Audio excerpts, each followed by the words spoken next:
정부가 과학기술 역량을 강화해서 2020년 32위였던 삶의 질 지수 순위를 2027년에는 20위로 끌어올릴 계획입니다. 최근 과학기술정보통신부가 제5차 과학기술 기본계획을 발표했는데요. 자세한 이야기 나눠보겠습니다. 주영찬 과학기술통신부 과학기술혁신본부장 전화 연결됐습니다. 본부장님 안녕하세요. 예, 안녕하세요. 네. 과학기술혁신본부장 주영창입니다. 네, 반갑습니다. 지난 12월 14일에 새 정부 들어 개최된 첫 국가과학기술자문위원회의 심의회의에서 제5차 과학기술 기본계획을 발표하셨습니다. 이게 어떤 의미를 가지고 있을까요? 예, 과학기술 기본계획은 과학기술법에 따라 5년마다 수립되는 과학기술 분야의 최상위 계획입니다. 여러분도 아시는 것처럼 대규모 사업이나 제품 개발에는 마스터 플랜이 필요합니다. 과학기술 발전에도 중장기 정책 목표라든가 기본 방향을 제시하는 마스터 플랜이 필요한데요.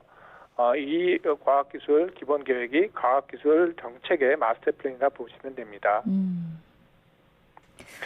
과기정통부를 비롯해서 40여 개 부처가 R&D를 담당하고 있는데요. 네. 40여 개의 부, 청 등이 동계획을 함께 이행하고 있으며 각 부처는 이 기본계획을 반영하여 소관 부처별로 중장기 계획을 마련하고 추진하게 됩니다. 이번 제5차 과학기술 기본계획은 윤석열 정부의 과학기술 관련 국정과제들을 반영하여 수립되었으며 2023년부터 2027년까지 5년간 정부가 중점적으로 추진할 과학기술 정책의 청사진을 제시하는 데 의미가 있다고 볼 수 있을 것입니다. 그러니까 과학기술 기본계획이라는 게 과학기술 발전에 대한 정책 목표, 또 기본 방향을 세우는 계획 정도로 이해하면 될 것 같은데요. 굉장히 중요한 계획 같습니다. 어떤 과정을 통해서 마련됐을까요? 예, 맞습니다. 이번 제5차 과학기술 기본계획은 정부 이외에도 연구자라든가 일반 국민 등 민간에서도 계획에 주도적으로 참여하여 수립한 것이 특징입니다. 일반 국민들도 참여했군요. 예, 맞습니다. 지난 1년간 과학기술계뿐만 아니라 경제, 사회, 인문계 등 다양한 분야 전문가 120명이 참여한 과학기술 기본계획 수립위원회에서 전략과 비전을 수립하였고요. 세부 과제들도 마련하였습니다. 또 저희가 과학 참견이라고 해서 과학기술 참여형 의견 수렴 온라인 플랫폼의 약자인데요. 네. 약자를 과학 참견이라고 했는데요. 이게 온라인 플랫폼입니다. 국민 누구나 자유롭게 의견을 개진할 수 있는 플랫폼을 운영하였고요. 또한 학생이나 연구원이나 NGO 활동가 등 다양한 배경을 가진 국민들이 참여하는 국민 참여단도 공개 모집해서 기본 계획에 대한 자문을 받았습니다. 그러니까 각 분야 전문가들 그리고 일반 국민들도 참여를 해서 함께 세웠는데 앞서 5차라고 하셨으니까 이번 계획은 5번째로 수립되는 계획인 것 같습니다. 그간의 과학기술 기본 계획은 어떤 점을 추구했고 또 어떤 성과를 이루었다고 볼 수 있을까요? 예, 자원이 부족한 대한민국이 지금은 G10의 국가로 도약했습니다. 우리나라가 이런 후진국에서 선진국이 되는 혁신의 마중물이 된 것이 과학기술입니다. 정부가 투자한 기초나 원천 연구부터 민간이 투자한 기술 개발까지 그런 것을 바탕으로 지금 조선이라든가 반도체, ICT 분야에서는 세계 시장을 선도하고 있는 명실상부한 기술 선도국이 되었습니다. 따라서 과학기술 기본 계획들도 이런 정부의 정책, 투자 방향들을 제시하여 이러한 성과를 뒷받침했다고 볼 수 있습니다. 지금이 5번째 계획이니까 네. 그전에 4차까지가 있었다는 것이고요. 네. 1차부터 차근차근 설명드리면 1차 기본 계획은 2003년도에 시작됐습니다. 그 당시 목표를 과학기술 중심 사회 구축을 통한 제2의 과학기술 입국 실현을 목표로 삼았습니다. 해당 기간 동안에는 글로벌 신약 펩티브와 초음속 고등훈련기 T50 등이 개발되었고 과학기술 선진으로 가는 기틀이 마련된 시기라고 할 수 있습니다. 네. 2차 기본계획은 2008년도에 시작됐습니다. 그때는 초인류 과학기술, 풍요로운 대한민국을 목표로 세계 시장을 선도하는 과학기술을 본격적으로 추진한 해라고 볼 수 있습니다. 이때 2차 기본계획 기간 중에 국내 최초로 이지스함이 진수 배치되었고 세계 최초의 스마트 원자로가 개발하는 등 대한민국이 세계 수준의 기술력을 확보하기 시작했다고 하면 됩니다. 그 3차 기본계획은 2013년부터 시작됐고요. 창조적 과학기술로는 희망의 새 시대를 목표로 추진되었습니다. 이를 뒷받침하기 위해서 기초연구 지원이 처음으로 1조 원이 되었습니다. 해당 연구기관에는 한국 최초 우주 발사체인 나로호가 발사되었고요. 카이스트의 휴고가 로보틱스 챌린지에서 우승하는 등 출연연, 대학 등 혁신 주체 역량이 급성장한 시기라고 볼 수 있습니다. 그 끝으로 4차 기본계획은 2018년도에 시작되었고요. 과학기술로 국민의 삶과 질을 높이고 인류 사회 발전에 기여하는 것을 목표로 하여 우리나라 과학기술이 단순히 기술 학부나 경제 성장에 머물지 않고 건강이나 환경 등 국민의 생활과 글로벌 이슈에 대해 보다 적극적으로 대응하기 시작했다고 볼 수 있습니다. 1차부터 4차까지 기본 계획 목표 또 중점 내용을 정리를 해 주셨는데요. 그러면은 이번 5차 과학기술 기본 계획에는 어떤 내용이 있는지 방향성은 어떤 걸까요? 예. 윤석열 정부의 과학기술 정책 역시 현재 우리 사회가 요구하는 과학기술의 역할을 반영하고 있습니다. 두 가지로 말씀드릴 수 있을 건데요. 예. 첫 번째는 국가와 사회의 현안과 미래 이슈에 대해서 문제 해결 관점에서 과학기술을 풀어보자라는 것입니다. 잘 아시는 것처럼 지금은 기술 패권 경쟁 시대입니다. 그리고 글로벌 불확실성과 공급망 불안정이 높아지고 있고요. 또한 디지털 전환이라든가 탄소 중립 같은 데서는 우리 사회에 커다란 변화를 요구하고 있습니다. 또한 인구 감소로 인해서 지방이 소멸하고 성장 동력이 약화되는 것도 중요한 이슈입니다. 과학기술은 이러한 문제의 해결책을 제시해야 합니다. 다음으로는 과학기술이 양적인 성장을 넘어서 질적으로 성장하기 위한 시스템 혁신이 요구되고 있습니다. 예. 우리나라가 최초로 R&D 투자에 대한 통계를 발표한 것이 1963년이라고 합니다. 그때 R&D 예산이 12억 원이라고 합니다. 근데 지금 2021년도에는 우리나라 R&D가 공공민 민간 영역에서 102조가 넘었습니다. 그래서 처음으로 100조 원 시대를 열었고요. 네. 내년에는 정부 R&D만 30조 원은 최초에 해가 됐습니다. 이처럼 R&D가 예산이 급격하게 증가했고요. 지금은 그래서 국내 총생산 GDP 대비 연구개발 비중이 약 5%로 이스라엘 대비해 세계 2위권을 유지하고 있습니다. 이렇게 양적으로 늘어난 그 투자 규모에 걸맞게 질적인 성과를 낼 수 있도록 과학기술 시스템도 고도에 나가야 합니다. 네. 따라서 이러한 시대적 요구에 대응하기 위해 윤석열 정부는 초격차 기술을 육성하고 과학기술 시스템을 혁신하며 자율과 창의를 중심으로 기초 연구를 지원하고 인재를 양성하는 것을 핵심 정책 방향으로 제시하고 있습니다. 네.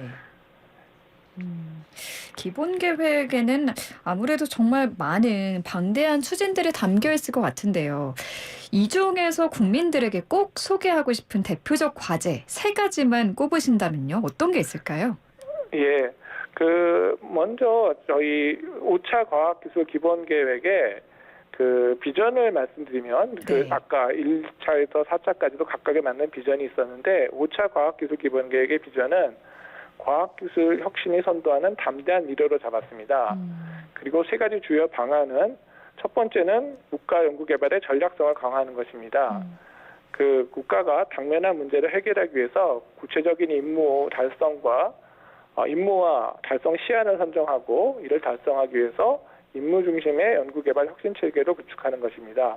이를 통해서 국가 전략기술이라든가 2050 탄소 중립 등 가장 시급하게 대응할 분야를 집중 육성하도록 합니다. 예. 두 번째 방향은 그 민간이 중심이 되는 과학기술 혁신 생태계를 조성하는 것입니다. 국가 연구개발의 기획 및 투자에서 민간의 역할이 굉장히 중요하게 되기 때문에 민간이 이런 것들을 참여할 수 있도록 민간이 중심이 되는 과학기술 혁신 생태계를 조성하겠습니다. 네. 5차 기본계획의 3번째 주제는 과학기술 기반으로 국가적인 현안들을 해결하는 것입니다.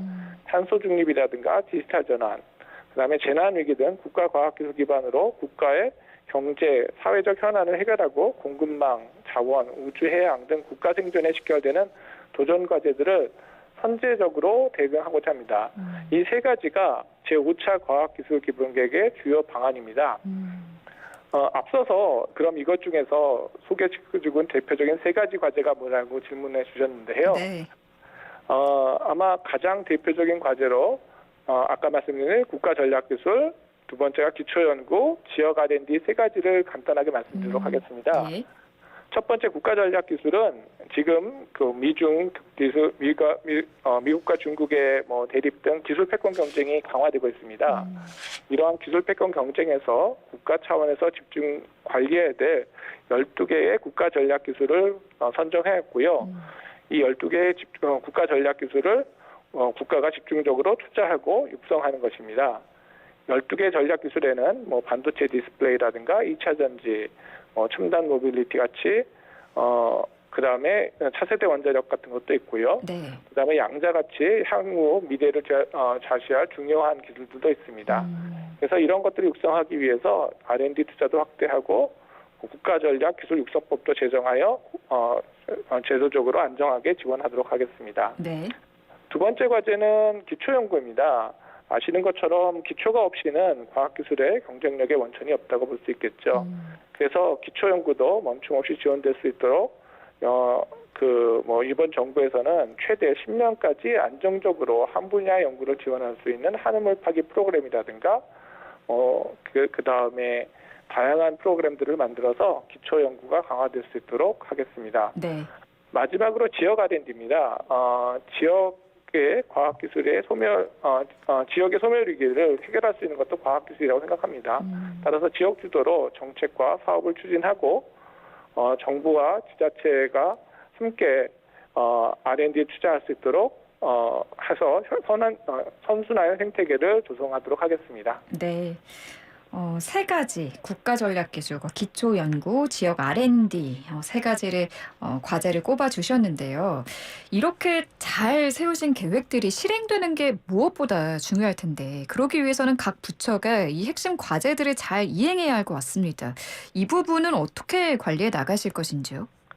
예, 맞습니다. 아무리 좋은 계획도 시행되지 않으면 소용이 없을 것입니다. 기본 계획의 핵심 과제 이행을 위해 부처별 역할이 주어지며 이는 부처별 중장기 기본 계획과 시행 계획에서 반영될 것입니다. 예를 들어서 디지털 전환을 위한 기반 조성을 위해서는 과기정통부의 핵심 디지털 기술 육성, 그다음에 산업부의 디지털 표준 마련, 국토부의 공간, 교통정보 유통 활용 체계 마련이 유기적으로 연결되어야 하며 관련 분야 계획 수립 시 반영 여부를 점검할 것입니다. 또한 제5차 기본계획 실행력을 높이기 위해 3대 전략 17개 추진과제의 과제별 EM 점검표를 만들어서 점검을 하도록 하겠습니다. 과학기술혁신본부가 내년도에 역점을 두고 추진할 정책은 어떤 게 있을까요? 예, 세 가지를 말씀드리도록 하겠습니다. 첫 번째로 아까 말씀드린 대로 국가 R&D 시스템의 임무 중심 체계를 본격적으로 가동해서 과학기술을 통해서 문제 해결 정책을 추진하겠습니다. 기술 패권 경쟁을 위한 국가 전략 기술이라든가 아까 말씀드린 2050 탄소 중립을 달성을 위한 기술 확보는 반드시 해결해야 할 과제이기 때문에 이것을 임무 중심적으로 추진하겠습니다.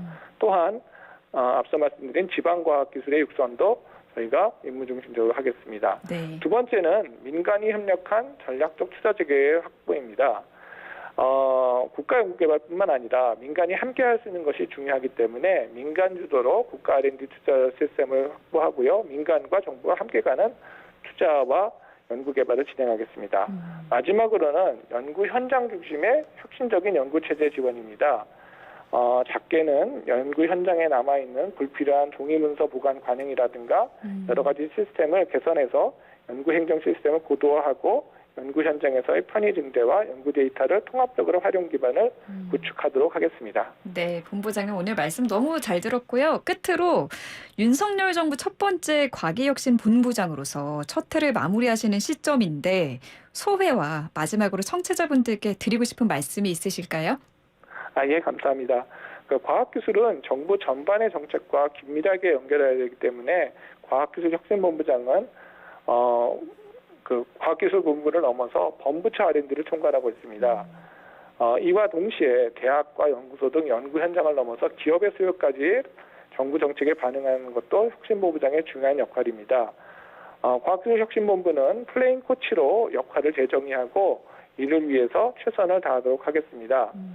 과학은 어려운 것이 아니고 우리 일상이고 우리 문화이며 우리의 미래입니다. 과학기술정보통신부와 과학기술인들은 일반 국민들과 소통하고 다가가기 위해 더욱더 노력할 것이며 특히 자라나는 어린이와 학생들이 과학을 재미있게 즐겁게 배워나가고 미래 인재로 성장하게 나갈 수 있도록 최선을 다해서 지원하겠습니다. 네. 과학은 왠지 하얀 가운을 입은 그 과학자들만의 영역이라고 생각한 적도 있었는데 과학은 우리 일상, 문화, 미래라고 하신 말씀이 와닿습니다. 오늘 말씀 잘 들었습니다. 고맙습니다. 예, 감사합니다. 네, 지금까지 주영찬 과학기술정보통신부 과학기술혁신본부장과 함께했습니다.